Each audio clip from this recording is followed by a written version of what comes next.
Atesh sat alone in his office, the silence pressing in on him. With no one around, a heavy weight settled in his chest. His heart tightened, his thoughts knotted together until he could barely breathe. He knew he couldn't stay there any longer. Seeking air and perhaps clarity, he went up to the company rooftop, hoping the open sky might help him steady himself, even just a little. Semel, who genuinely wanted to reconcile Atesh and Mercan, found Mercan and told her that Atesh was alone. He urged her not to miss this opportunity, saying it was the right moment to speak calmly and finally clear the misunderstandings between them. After a moment of hesitation, Mercan made her decision and went to find Atesh. When she arrived, Atesh clearly didn't want to talk. He was cold, distant, almost unreachable. But Semel's words echoed in his mind, and he realized that staying silent would only deepen the rift between them. Finally, he turned to Mercan and began to speak, opening up about the doubts that had been tormenting him. He told her that she was a Karahan, and precisely for that reason, she had to be especially careful with her actions and behavior. Mercan, confused and taken aback, asked what she had done to deserve his suspicions. Atesh's response was sharp. He reminded her that she was his wife, that she carried his surname and his honor. Because of that, he said, she could not act as if he had nothing to do with her life or do whatever she pleased. Mercan insisted she had no idea what he was talking about. Atesh accused her of pretending not to understand. But when it became clear that she truly didn't grasp what he was implying, Atesh finally said the thing he had been holding back. He told her that evening he had waited for her, until 10 o'clock. He had waited and hoped. And then, with his own eyes, he had seen her sitting in a restaurant with Nizar. As he said this, Atesh suddenly grabbed Mercan by the wrists, lifting her sleeves and carefully examining one arm, then the other. Startled, Mercan asked what he was looking for, why he was staring at her hands like that. Atesh replied that he had seen Nizar putting a bracelet on her in the restaurant. He said she had looked happy in that moment. Now, he demanded to know why she wasn't wearing the bracelet and why she seemed to be hiding it. Mercan was stunned. She asked him that if he really had been there, why he hadn't come over. If he had, she said, he would have seen everything with his own eyes and understood that nothing was the way he had assumed. Atesh snapped back angrily, saying that what he had seen was more than enough. What hurt him, he said, was how happy she had looked beside Nizar. Struggling to keep his anger under control, Atesh said, "You are my wife.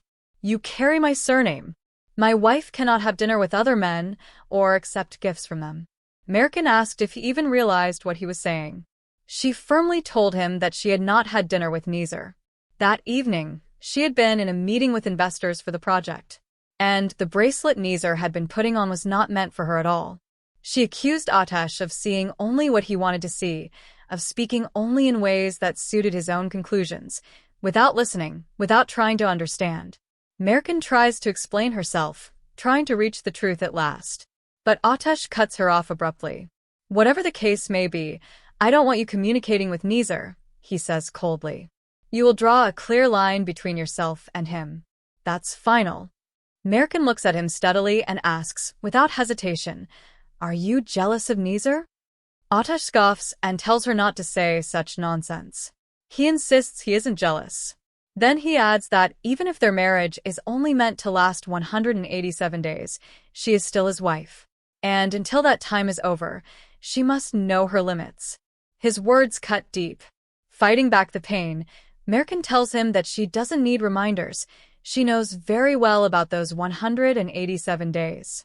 She reproaches him for constantly emphasizing how temporary their marriage is, yet the moment Nizar's name is mentioned, he starts acting as if he's losing control. "If I'm only a temporary wife," she continues, her voice tight, "then why do your anger and your words cross every boundary? What am I supposed to think of you?" She goes on to say that once the 187 days are over, there will be nothing binding them together.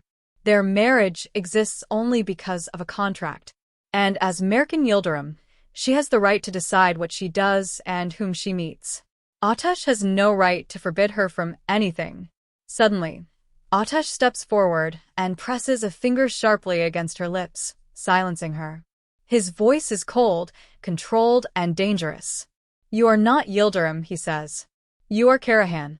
And no matter what is written in that contract, right now you are my wife. You will live remembering that." Mercan takes a step back. She says quietly that talking to him is pointless, that explaining herself to him leads nowhere. She turns to leave. At the door, she stops. Without turning around, she adds that the bracelet Nizar was putting on was bought for Demid, and that he had only asked for her opinion while choosing it. She also says that even if Nizar truly had wanted to give her something, she would never have accepted it. And if Atesh knew her even a little, he would understand that. With that, Mercan leaves, leaving Atesh alone with his doubts, his pain, and the silence, which now feels heavier than ever. Atesh returns to his office. From his pocket, he takes out Mercan's necklace and stares at it for a long time. He turns it over in his hands as if it might give him the answers he can't find on his own. Images replay relentlessly in his mind. Nizar fastening the bracelet around Mercan's wrist, her calm expression, the words she had thrown back at him. Each memory deepens his uncertainty and sharpens the ache inside his chest.